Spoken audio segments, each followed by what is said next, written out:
Assalamualaikum warahmatullahi wabarakatuh. Selamat siang semuanya. Perkenalkan, kami dari TK Islam El Ahyar. Di sini kami akan menjelaskan beberapa yang sudah kami buat. Kami baru membuat beberapa kegiatan. Di sini ada rencana pembelajaran untuk elemen nilai agama dan budi pekerti. Tujuan pembelajarnya adalah: satu, anak dapat melakukan praktek ibadah sholat, dan yang kedua, anak dapat mencuci tangan sebelum dan sesudah kegiatan. Yang ketiga, anak dapat mengucapkan terima kasih ketika memperoleh sesuatu atau menerima kebaikan. Yang keempat, anak dapat membuang sampah pada tempatnya. Dan yang kelima adalah anak dapat menyiram tanaman yang ada di halaman sekolah atau rumah secara rutin. Lalu selanjutnya untuk elemen jati diri, tujuan pembelajarannya adalah: satu, anak dapat bermain dengan semua teman. Kedua, anak dapat mendengarkan ketika teman atau orang lain berbicara. Yang ketiga, anak dapat mengenal nama negara dan bendera Indonesia.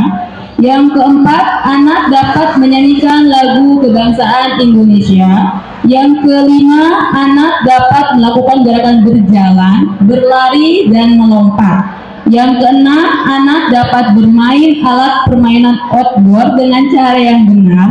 Yang ketujuh, anak dapat melakukan gerakan senam irama. Dan yang kedelapan adalah anak dapat menggunakan kedua tangannya untuk menghasilkan karya. Lalu selanjutnya untuk elemen dasar literasi matematika, sains, teknologi, rekayasa, dan seni. Tujuan pembelajarnya adalah: satu, anak dapat menjawab pertanyaan tentang dirinya. Yang kedua, anak dapat menceritakan pengalamannya. Yang ketiga, anak dapat menyebutkan kata dengan suku kata awal huruf vokal A, I, U, E, O. Yang keempat, anak dapat mengenal konsep bilangan dengan benda 1 sampai 10. Yang kelima, anak dapat menyebutkan urutan bilangan 1 sampai 20. Yang keenam, anak dapat menggunakan teknologi sederhana dengan berbagai media. Dan yang ketujuh adalah anak dapat menceritakan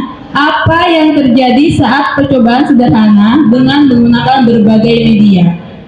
Cukup sampai di sini. Terima kasih. Tepuk tangan untuk El Ahyar ya. Jadi ada sebagian tujuan di sini yang sebenarnya adalah tujuan kegiatan. Jadi harus tujuan pembelajaran itu ada yang global ya, kayak misalnya angka 1 sampai 10 itu kan tujuan kegiatan ya. Kalau tujuan pembelajarannya berarti mengenal konsep bilangan, udah cukup. Mengenal konsep bilangan itu tujuan pembelajaran. Kemudian ini tujuan kegiatan baru disebutkan dengan benda 1 sampai 10. Jadi harus dikoreksi lagi. Seperti halnya yang nilai agama, emang ibu cuma sholat doang, nggak ada hafalan-hafalan? Ada kan? Kenapa disebutnya praktek ibadah sholat? Jadi apa? Anak dapat melakukan praktek kegiatan ibadah sesuai agama dan kepercayaannya. Kayak gitu setelah global. Baru nanti di tujuan kegiatan anak dapat melakukan praktek ibadah sholat. Yang kedua, anak dapat membaca hafalan surat ini, itu tujuan kegiatan ya. Jadi jangan kebolak-balik antara tujuan pembelajaran dan tujuan kegiatan. Silakan. Mohon izin, hasil kemarin pelatihan dengan Ibu Dokter, mungkin Bu Juana juga ini ya, terakhir kan itu terbaru ya. Jadi revisinya itu tidak ada tujuan kegiatan. Jadi boleh pakai tujuan kegiatan, boleh juga tidak. Tapi yang pasti harus diturunkan dengan tujuan pembelajaran saja. Jadi tujuan pembelajaran itu boleh umum, boleh juga khusus. Karena khawatirnya katanya kan kita tanya kenapa Bu? Karena khawatirnya nanti ujung-ujungnya datangnya ke kegiatan lagi, sama seperti kurikulum 2013 yang ujung-ujungnya misalnya anak dapat melakukan gerakan engklek, ketika tidak dapat dia tidak sukses atau tidak berhasil mengembangkan motoriknya. Padahal maksudnya tujuannya untuk mengembangkan motorik, bisa seperti itu. Jadi kemarin itu revisinya di situ bahwa tujuan pembelajaran saja cukup, tidak perlu diturunkan menjadi tujuan kegiatan. Gitu. Terima kasih. Baik, terima kasih ya. Mungkin karena kalau kami kan masih dapat yang sebelumnya ya. Jadi kalau kami ada tujuan pembelajaran, ada tujuan kegiatan. Ternyata ada revisi antara tujuan pembelajaran, tujuan kegiatan bisa satu ya. Cuman karena kami dapatnya yang sebelumnya ya, kita sih lebih terbiasa ya, lebih terbiasa ada tujuan pembelajaran, ada tujuan kegiatan. Jadi ketika tujuan kegiatan nggak tercapai, yang penting pembelajaran tercapai kan. Misalnya tentang motorik kasar ya, anak dapat melakukan kegiatan motorik kasar, itu tujuan pembelajaran. Tujuan kegiatan, anak dapat melakukan engklek, tapi dia nggak bisa engklek, tapi anak bisa berjalan lurus, jadi dia tujuan pembelajaran tetap tercapai karena dia motorik kasarnya tercapai.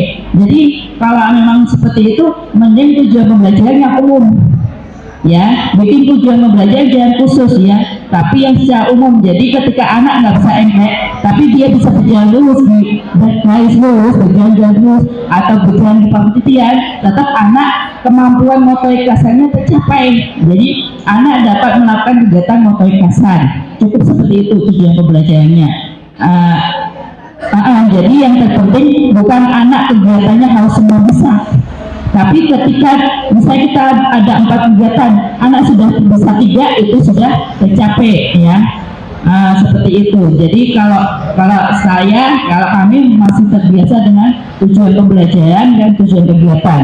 Jadi ketika satu kegiatan anak nggak bisa, bukan berarti anak itu nggak tercapai, karena tujuan pembelajarannya adalah motorik kasar. Motorik kasar itu banyak, nggak cuma engklek. Ketika anak nggak bisa engklek, bukan berarti anak nggak bisa motorik kasar ya, seperti itu.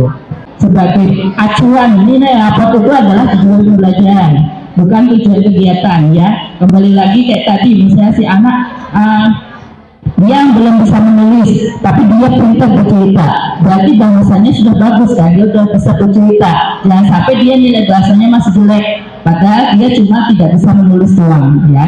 Jadi di situ pembeda antara kurikulum Merdeka dan kurikulum sebelumnya, seperti sudah saya bilang. Jadi anak itu kemampuan bahasa itu macam-macam literasi.